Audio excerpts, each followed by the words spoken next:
Welcome everybody. PPRP Innovations, Kush Convos in the house. Yeah. Uh, we're trying to start something new. What this is just pretty much is a ongoing conversation between the African and the African American. The age-old dialogue, huh? Yeah. Because folks has always been saying stuff, huh? Always be thinking stuff, huh? So we're going to talk about it. Yeah, why not? We're going to talk about it and see what's going on. But tonight, what we're going to do is just pretty much give an overview on why we're here. And the first thing is to just really set the stage, because for a long time, African American brothers and sisters from all the way in the continental United States, you know, they've always been told things about the African brother and sister from Africa. You know what I'm saying? And vice versa. When African brothers and sisters come over to the continental United States, they're always being told things about the African American. Okay. So this whole thing is a conversation about that. What folks is telling you, what is going on, and what's really the real deal. So what we want to do is each week try to identify what those things are and get some actual facts about what's going on. So with that being said, I want to pose, first off, do some in-depth introductions and pose my first question to my wonderful co-host. Yeah. But first, let folks know who you are. Tell them a little bit more about your platform. Yeah. And to really set the stage, tell them what this whole thing is about. Why is there discrepancies between Africans and African Americans? What is this about? You know, one thing that you guys that are listening and watching should know is that I always tell the host, Raheem, to, like, whenever he asks me something, ask one at a time, because he'll give me 5 questions, 6 questions, and then I try to answer it chronologically. So please be patient. So I think he asked for introductions. My name is Ochonda, representing Kush Convos TV on YouTube. And we're on most platforms, X, Instagram. We are a YouTube channel that highlights the African diaspora. I'm a co-host on the channel with Maxwell. As far as what I do is, aside from content creation, I'm also a DJ. The #1 DJ MC in the game by DJ Cadero. Go ahead and stream all my mixes on Mixcloud. Mixcloud is a purple app. It's a purple app specifically for DJs, so that way our mixes don't get taken down by Warner Brothers, Sony, whatever. Because they be doing that. Oh, I still man. be getting Facebook messages to this day Yeah. of stuff that I developed years ago, and they're like, Warner Brothers is restricting your content, or such and such is restricting your content. Like now my content can't be played. So I understand what you're saying. Yeah, so Mixcloud is an awesome app. I've actually been listening to Mixcloud, other DJs' mixes since 2016, if you can believe it or not. Since 2016, and I finally, got my own board and got my own equipment, and I've started mixing this year, and it's an awesome app. You never have your mixes taken down. So, but yeah, you can find all my mixes on that, DJ Cadero. And also, I'm a great friend of Raheem, and as so, we have to have this conversation. Why are we having this conversation, he asked? Well, for those that don't live in the United States, it's an old conversation, and just like STDs, it doesn't go away.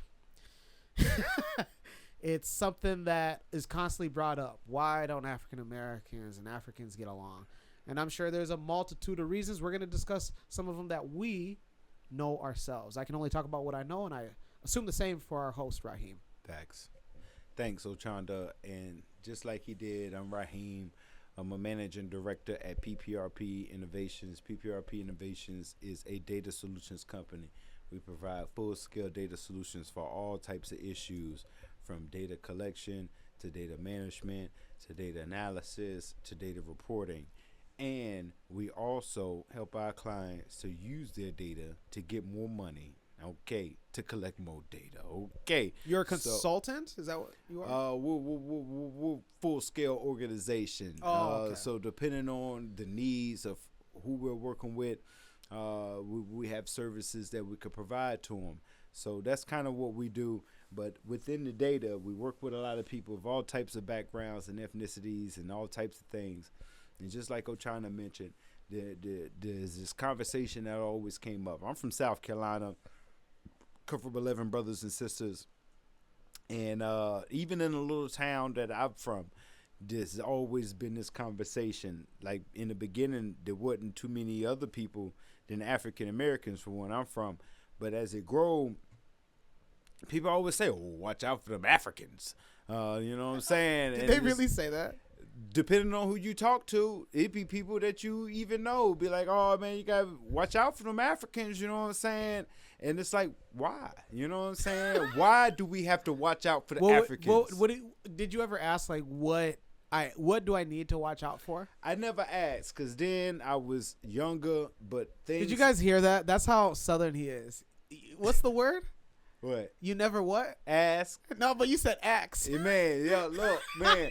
I had a mentor in college. I went to Virginia State University. Shout out to the Trojans.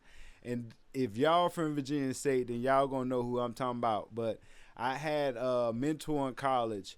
We butted heads a lot, but her name was Dr. Gladys Nunnally, and she was the director of the honors program at Virginia State University. And when I first came on, that's what she always used to get in my ass about. She'd be like, "It's not ask, it's ask." And I'm like, man, come on, man. I'm from South Carolina, man. I ain't had no vocal teachers or nothing like that. They didn't provide that at Virginia State. You know what I'm saying? But, yeah, I understand, you know. Yeah, I appreciate that. But even in Virginia State, though, because, you know, it's just one of those things. It's like, I'll give you my knowledge. I ain't even going to lie to you. So with my little country town in South Carolina, you don't hear it that much. But whenever any minority comes into town, people be saying stuff about them. So in my little small town at my time, there was a rise in Asian population. There was a rise in Mexican population. And there was a rise in African population from people that speak, quote unquote, Africa. But what I've learned in my life, Africans look like all types of people. There be Africans that be looking like people from South Carolina. Absolutely. But I digress. People always try to pit one another against each other. It's like, you know, oh, watch out for them. They be up to that. African booty scratchers. They be on the voodoo. Just all this types of stuff. Yeah. And I'm from South Carolina. I don't know. But when you go to college, like I went to Virginia State. Virginia State has a wide ethnicity of black people. You know what I'm saying?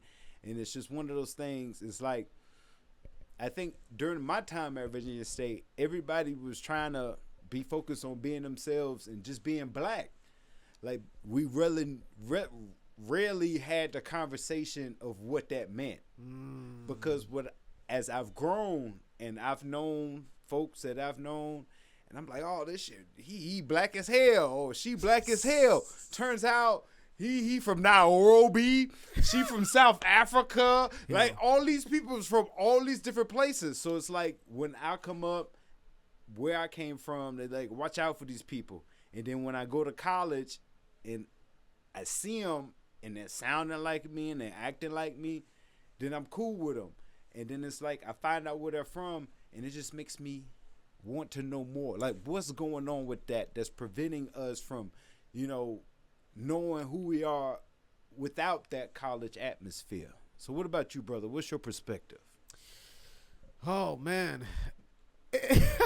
It's, you know, this conversation of Africans and African Americans, it's so old to me as in the context that, you know, it's been something that's been a large part of my life, but I've always looked at it from a different lens. I am an African immigrant via my African parents. I was also born in Africa, specifically Kenya, and I come from Kenyan and South Sudanese parents.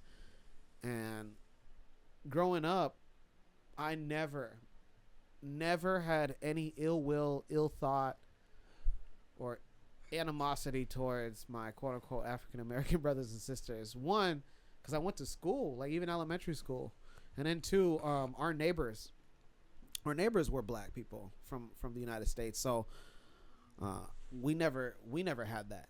As far as my family, we never had that. And then my parents split, and then my dad married an African American woman who I now have two sisters from. So I never had this. It didn't occur that there was friction until I got to high school. But up until high school, I didn't see that. Then high school started, and whether it was because we all know why. Why? Say the G word. We don't know why. What's the G word? Glory. What's the G word? Grades. The A's and the B's and the C's. What's the G word? Girls. Girls. Girls. No. Brothers was fighting over girls. The shawties? The baddies. They call them baddies now. Did you know that? The baddies with the fatties. Okay. I never heard that, but I like that. The baddies with the fatties. That's pretty but good. that's what happens when you get to high school. Yeah, things start to change. Hormones start coming in. Yeah. And now brothers are like, yo, it's fight for survival pretty much. Yeah. I think that I'm fresher than you. That's a shame. Or, hey, like, I think I can ball better than you. Yeah. I think I can talk better than you. You got to have something better. Something. Because I used to get fresh. You used to get fresh? Man, come on, man. You better quit playing with me.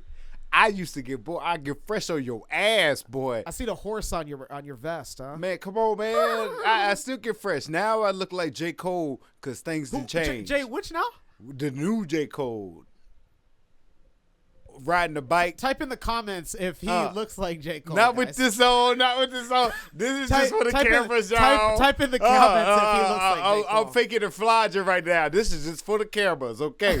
But if you see my pants, boy, I got linty pants. Yeah, boy. please type in the comments if he looks like J. Cole. But I had to switch up on them because things did change. The people are going to hold you to that. But they're going to hold me to that. But for you, though. Yeah. Explain more about that experience because I remember the days I did used to get fresh. High school, college, boy, I used to get fresh depending on who might tell it because depending on might going on, you know what I'm saying? I had the different stuff going on. But I'm a brother because it's ingrained in the black culture. Yeah. That's one of the first things as I embarked to high school from middle school, like, the number one objective is to get some girls, my Facts. guy. You know what I'm saying? Facts. Like, you going in the 9th grade, yeah. Now it's time to get some girls. Facts. I don't care what you got going on. Yeah. Football, basketball, rapping, pickleball, poetry, rapping. My nigga, you better goddamn you better impress girls. Something. You gotta do something. You know to what I'm impress saying? the girls, Magic. You gotta do something. Dance. Yeah. You gotta do something. Facts. All right. I wasn't in all of that. You know what I'm Okay. saying? But I can get fresh. Yeah. You know what I'm saying?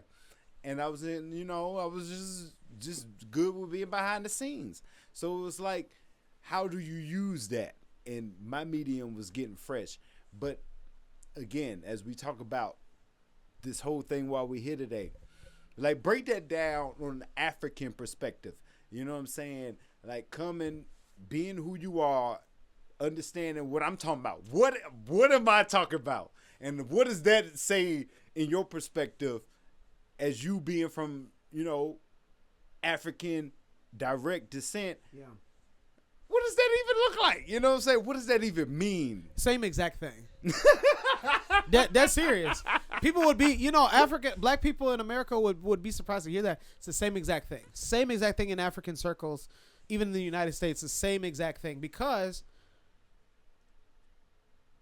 the most girls that a guy could get was the most respect that he could get. Facts. So same thing. When you were an African guy in your African circle in the United States, and I grew up in the upper Midwest, so whether it was Sioux Falls, South Dakota, Fargo, North Dakota, any of the lower parts of Minnesota, Des Moines, Iowa, Sioux City, Iowa, Lincoln, Nebraska, Omaha, Nebraska, Kansas City, Missouri. If you were somebody that, like, people were like, bro, I've never seen a girl I've never heard a girl talk about you, or I've never seen you even try to talk to a girl. Yeah. I've never even, like, heard any girl say something like, oh, one of her girls is, like, interested in you. Yeah. You was getting laughed at. Like people would be like, bro, you That's facts. don't get no. Please excuse my language. You don't get no hoes. No hoes. And that's even in Excuse African the circles. language. Excuse the language. But that's what we used to say. Absolutely. Okay. And so it was the same exact thing. Same thing. Like you were the biggest loser Facts. if like you weren't. No girls had their attention on you. Yeah, when they're getting a hold. So let's change subjects for a second. Yeah. Because we ain't here to talk about all that. But Yeah. we here to talk about, because now at least we in the same page. Facts. At least until high school. Yeah. We're on the same page on this. No matter who we are. Yep. Black, white, purple, Yeah. green, Asian, African, German, Yeah. whatever. Yeah. Until about 8th, 9th grade, we all don't give a fuck. Nope. All right? It's all just... It's all just shits and giggles. Come on now. So,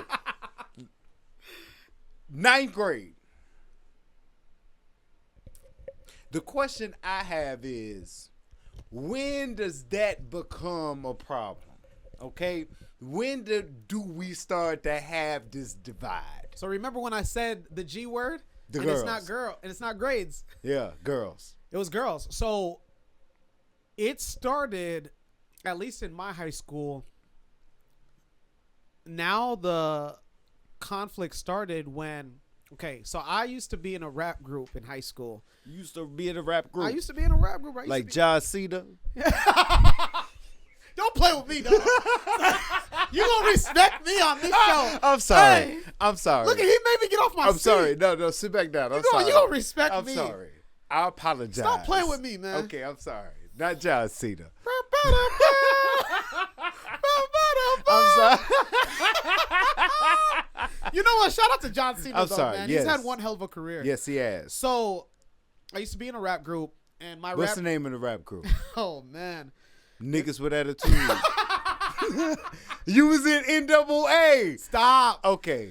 Our rap group was called... At first, it was called Timeout Click. So, TOC. Timeout Click. TOC. TOC. Before Nardwar gets me on an interview, and he's like, I knew... No. Nardwar already said it on an interview, so you ain't going to pop out and say this in an interview with me. But TOC. it was called TOC. Then we changed it to Black City Boys. Black City Boys. Black City Boys. I like that. So the That's neighborhood... slick. So the reason why is because a majority of the African immigrant community on the west side of Sioux Falls, they stayed in this apartment complex, and we nicknamed it called Black City. What was it called? So it was called Garfield Apartments. Okay. So y'all just came up with a whole new name. We just called it Black City.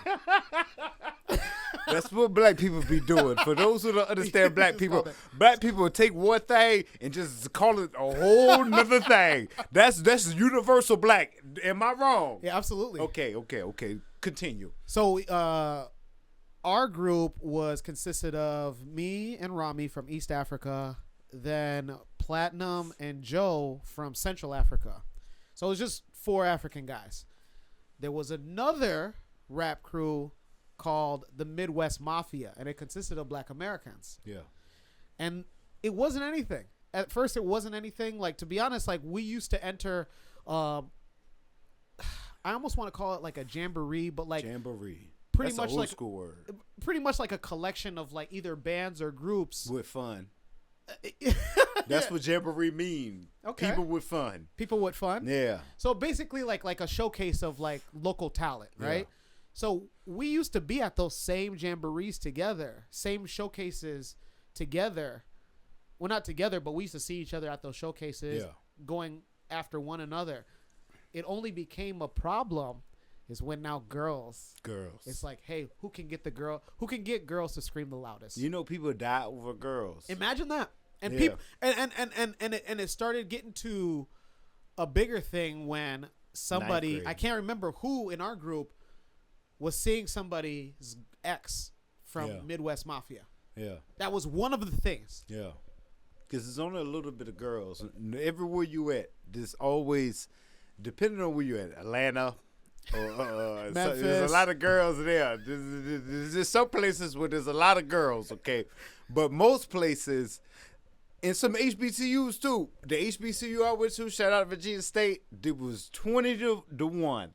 Which girls to boys. Wow. You know what I'm saying? I always hear that about HBCUs. Yeah, that there's way man. more Boy, girls I'm trying than to tell you, boy, them girl to boy ratios is good. So, side note, If you a brother trying to find a woman, go to one of them cities that we talked about. You got to do your research and go to a HBCU because the ratios is outrageous. But, yeah, that's kind of what I think, as we transition, because we talked about how it early starts, because you're a little different because you grew up here in the United States. Yep. But I'm asking your perspective because you are from people who are from A different you're from continent. Kenya. Yep. All right.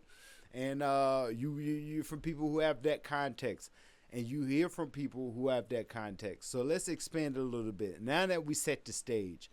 So remind me of a time, and not only the time, but how you felt when you start hearing about this conversation between the United States, African American, and the African. Tell me about that time and how you feel.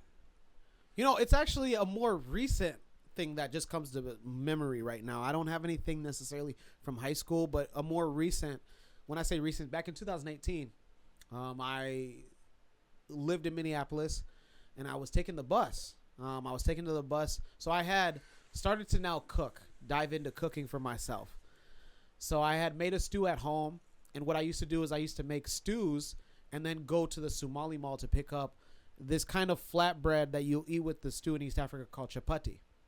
And the Somali Mall would always have chapati ready to go. So I took the bus. So this number 18, I'll never forget this day. Back in 2018, I took the number 18 from downtown Minneapolis to South Minneapolis to the Somali Mall. And at one of the stops, 2 African-American brothers get on the bus. It's nothing. Minneapolis is full of black people, so I don't think anything of it. One of the brothers, the first brother, looks directly at me, and then he's like, "What's up, Africa?" And that had never happened before. Nobody's ever just called me Africa, right? So I was like, all right, whatever, That's fucked up. But he said it with a smile, so I thought like me. Yeah, I thought it was a term of endearment coming from him. Yeah. So he, pays his fee, and then makes his way towards the back, and he stops at my seat, and then he puts his hand out for a dap, and so I'll put my hand out for a dap. And as I go to make contact for a high five, he takes away. He hit you with the okie doke. And then he says this. The switcheroo. And then he says this. He goes, and please forgive my language, but I gotta tell the whole story. And he goes, "Man, fuck that. I don't fuck with y'all Africans." And Why you say that? I don't know. We don't know each other. That was the craziest part. We didn't know each other. That's crazy. I had never seen this guy before. Why people be so crazy? So he went to the back, and then his boy was just laughing. His boy was like, "Bro, you wild." I could hear his boy. His boy's like, "Bro, you wild." Imagine that. Wait, pause. You're a grown man. Yeah. And he's a grown man. Yeah. And he's like, hey, he reaches his hands out. He's like, "What's up, and Africa?" And then you reach your hand out to reciprocate the love. Yeah. And then, I was seated. Yeah. So I could have just... The minute y'all about to meet hands... Takes his hand back. And he goes, "Fuck that. Fuck with y'all Africans like that." I was like, "Whoa, what the... What is the... That's childish." Look at that. We got Raheem laughing pretty hard, huh? That's childish. But we'll talk about that in another episode. Why black people be so childish? Yeah. That's childish. But proceed. So I hear this bus is not that packed, by the way. I think I was one of 7 people, counting the 2 gentlemen that just got on the bus, are on this bus. So I can hear people clearly. And so I'm hearing them in the back. And they see you. And his boy, well, I was in front of them. They went all the way to the back. I was seated in the middle. And I could hear his boy go, "Man, that was fucked up. Why'd you do that, bro?" And then he goes, the aggressor, he goes, "Man, I don't fuck with the Africans like that, man. I don't fuck with them niggas like that." And his boy's like, "Man, no, that's really fucked up." That is fucked up. And wait for it. 20 seconds later, I hear footsteps coming from the back, and it's his boy. And he's like, "Yo, he shouldn't have done that." And he puts his hand out. I'm so I still have PTSD from what just happened. That hurts. Well, because like I'm like, bro, that's random. Like you didn't even have to do that, bro. That was unprovoked. Yeah, like you could go to jail for stuff like that. I don't know about jail. I wouldn't want somebody to go to jail for that. That's kind of weird. That's my tax. But you should. I would want my tax-paying dollars going to something different. Than, You sure? I mean, come on, dude. Like you didn't assault me. You just verbally like insulted me. You didn't assault me. Okay. So, yeah, he reaches his hand out, and it took me like a couple seconds to like, because I was like, is this gonna happen again? And I did. And then he was like, he's just like, yeah, he shouldn't have done that. And he went back to his seat. But as far as the most recent memory of a scene where like I'm picking up that there is conflict between these two groups, it was that, and it was a personal situation, and I was just more just like, why? Like that's so random. That is random. So why does this happen? And I think that's the whole point of this whole conversation, this whole segment of outlet, is why does this happen? And I feel like it's much broader than that, because from my first experiences when I came here to Nebraska, you know what I'm saying? I'm all cool, you know what I'm saying? Me, African people, all the same, because I love African people. I love all people. But African people, I love them. But when I got here to Nebraska and started going to school at the school I went to, you know what I'm saying, that's when I started really seeing some of these things. Like people that I really want to hang out with, they just so happen to be people of African descent. And sometimes they don't want to hang out with me. And I'm like, why? Why don't you want to hang out with me? And then years turn over later, and they tell me about this whole thing of when they came here, and people say these things, and they warned them about people like me, and just stuff like that. And that's just something that I've always been trying to figure out, because it hasn't been like that all the time, because I've met some good folks, but sometimes it's been like that. But when you really think about it, it's like that among black people too. You know what I'm saying? Yeah. Black people of African American descent. And that's what this whole conversation is about. Why is that? So as we look on to next steps for other episodes, what are some things that you've heard that you want to touch on? Some things that we can clear up. Nothing off of the top of my head, but one thing I do want to address is that I don't know what, Raheem, I asked him if he's a consultant, and he dodged the question like a consultant. But this mic, I've never seen a mic like this before. So whatever he's doing, I need to get a part of. Nah. Them was old mics from way back in the day. It's clean. This is one of the cleanest mics I've ever. Well, it's clean. Yeah. It's clean. Yeah. Man, just definitely more like, I'd say just off the top of my head, more just addressing things that either are a continuing narrative or just maybe even talking about something new. But regardless, I think that if the audience, the viewer, the listener, if you want to also type in the comment section on what you'd want us to talk about, let us know. Facts. As we lean into some of that feedback from folks who do check this out, from your experience and things that you've seen and things that you've heard, I think the question I got for you is what are the top 3 things that you've heard? And I share mine, but top 3 things that you heard that get between African Americans and Africans, or just black people in general. Top 3 things. Ooh. Let's see if I even have 3. I mean, number 1 is definitely like misinformation about each other's groups. It's usually I heard from a friend. It's never firsthand experience. Almost rare. So I'd say misinformation is usually because you're hearing it from outside sources that might not even be on a factual basis. If I had to say a second thing that can get in the way between our two groups, is that we just don't know enough about each other. Like, I'm seeing Black American content creators trying Nigerian foods for the first time. That's really awesome. But also, it's more just like some of these black content creators are from big cities, and like, how is it that you're 27 and you're eating Nigerian food for the first time? But I get it, like everybody's situation's different, but so it's just like that. And then vice versa, like, I've even had some African immigrants that I know that have said some things that I'm like, bro, that's not even factually true about African Americans. And so on the other side, it's more just like, bro, you're this age and you're still thinking like that about somebody that you don't even know. You're just making up somebody in your head. Yeah. And then the third thing, I just don't think we get around enough we don't, outside of school maybe, we're not around each other enough. Yeah. Like,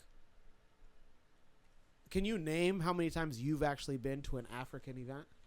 Somebody's wedding, somebody's baby shower? I can. You can? Can you name it on more than two hands? How much time? About what? Okay, so let's say in the past 10 years. I can. Okay, good. Yeah. Now, if I ask you, like, would it be common for the average, you're from South Carolina, for your average family member, how many African events have they ever been to? Like, that's really, really African. Yeah, like, because hey. I've been to some really, really African things. Okay. You know what I'm saying? Okay. That's really because, as I ask you those questions, one of the issues that I have directly had conversations with people about. Yeah. You know what I'm saying? And especially once I've understood stuff and had the courage to have conversations about is one, and it's very recently that I have a conversation about this too, is that Africans, in terms of being in America, there's white, there's black, there's Asian, Hispanic, and even Hispanic got even, are you Latino or of Hispanic descent? They got a whole question. But that whole thing, because a lot of my African friends, some of them, I ain't gonna say a lot of them, because I don't know, but some have not liked that because black. I don't want to be black, okay? They put a lot of other stuff, or they figure out other things to do to not be black. Mm-hmm. So that's just one of the things that I know that I've come across that we've had conversation about. Yeah. That's one of those things. Like, why don't I put black? That's what am I gonna put? Yeah. Asian. Yeah. You know who your parents are, and your parents are not Asian. Yeah. So that's one. And two, and I don't even want to say that because it depends on where you at from what I've seen. Okay. But along those same lines, what people perceive you as too. Like, for example, because I've had conversations with folks about this too.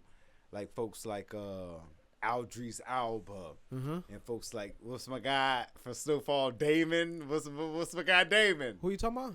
The guy from Snowfall. Oh, yeah. Give me a moment. Damson Idris. Come on now, you know what I'm saying? Like folks like that, like these Frenchies, these is Africans. Yeah, you know what I'm saying? Yeah. From the UK, you know what I'm saying? Yep. But they Africans. Yep. But they be, and this is what I hear, especially when it comes from business, they taking a lot of opportunities for African Americans. Okay. And they're not even African Americans. Yeah. They're British Africans. Yeah. But that's, again, we can pull back the layers, but this comes from, a lot of stuff. But that's issue number 2. Okay. You know what I'm saying? That I've heard about stuff like that. And then issue number 3, I've heard. I'm from South Carolina. I ain't never came into, the United States new and be like, I'm trying to stay type stuff. You know what I'm saying? Okay. But from what I hear, and I've heard this in college, I've heard this ever since I've encountered black people that look like black people that I found out that wasn't black people. You know what I'm saying? They'll say when they first came here, you know, they tell you don't deal with the African American. You know what I'm saying? Oh. Like they not good people. You know what I'm saying? Like stay away from them. You know what I'm saying? Yeah. And I've heard these stories a lot of times, and these is how people came into the United States, and these is things that they saying to me. You know what I'm saying? It affects how they come up. It affects their environment. It affects how they interact. It affects a lot of stuff. And I hear these is just the top 3 things off my head that through my life, this is what I heard. 'Cause personally, I don't got no problem with nobody. Yeah. You know what I'm saying? And personally, I like African people. You know what I'm saying? We like you too, man. Come on, man. I look like y'all. Yeah, absolutely. Come on, man. You're my cousin. Yeah, why not? Okay. Yeah. But that's what we're trying to be here to be about. Trying to address this, to figure out, because with everything going on, we got the elections. Maybe we'll talk about that soon. Yep. But with everything going on, like, that's one thing that should not be an issue moving forward. Not at all. All right. So double back on you. Challenges, top challenges that you didn't address that you maybe heard. Being a African immigrant in the United States. Between Africans and African Americans. Challenges. I mean, just one of those things that I had talked about.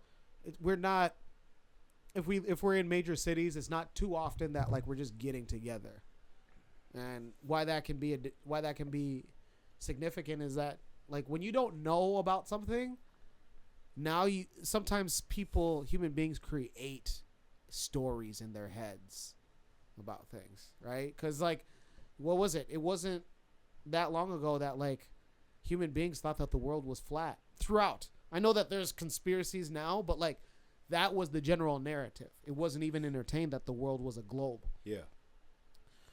So it's more just like, and then they sent people on boats and said, go out and explore and go see if you fall off the edge. And people didn't fall off the edge. People came back and said, no, it keeps going.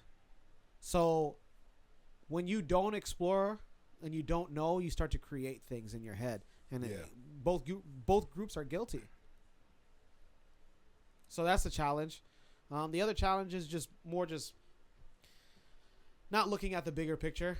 Like, hey, at least we're going to keep it relative. We're both in the United States. Why do you have time to be having conflict with somebody that looks like you? Yeah. Like that, at the end of the day, forget everything else. A challenge is like, why do some of you think that you guys have enough time? Yeah. And your pockets are not full. Yeah. Get a clue. Yeah. And that's what we want to try to uncover with these conversations, because as we move forward, you know, it's a lot going on in the world. And one of the things that I've known, and I'm old, but I ain't that old, but I'm still old.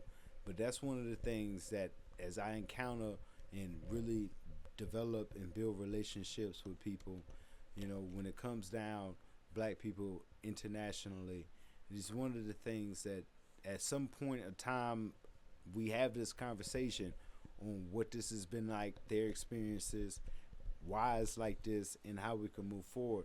Because that's all what we're trying to do with at least this piece of information, is trying to figure out what's the problem, where it come from, why is it a problem, and what we need to do to move forward. So as we look forward to moving forward, Ochonda, as we get into the next couple of episodes, what should folks, you know, look forward into? What should they be reaching out about? What should they be sending some questions about? Like what should they look forward into this conversation? What you guys can look forward is less seriousness. You know, we're not here to be the most politically correct in terms of like following A, B, and C. We're pretty loose. Like look at this couch. Look at this recliner. We're pretty laid back. You can also look forward to just having personal insights. You know, we're not reading articles from the news. We're not having somebody that A teleprompter. yeah, there's no teleprompter. We're not having somebody that's like has an encyclopedia ready to go to give us corrections. No, this is exactly how it is. And then also get a little story time with both me and the host. You know, personal stories, and it's always good to hear personal stories. Feels good. Yeah, yeah. So as we conclude, man, we just want to leave off. Thanks if you've been watching this. Thanks for your time so far. As we look forward to the future, you know, we're gonna put out more information. So leave some information in the comments about, you know, things that you've heard, things that we should address, things where we can get some information on, because we want to not only have these conversations, but bring in some experts where they can have this conversation too, so we can figure out where this whole psychology come from. And then along with that, we just want to work together, you know, because all this is about is uncovering the misconceptions so that we can work together to build a better future, you know, because there's a lot of things affecting us, and if we work together, you know, there's a lot we can do not only here in the United States but internationally. Yes, sir. What about you? Any lasting words about, you know, types of things folks should be looking forward to, not only with our content or what they should be doing? Yeah, absolutely. Anything that is related to me and Raheem, expect to see it on this show. We'll push and promote.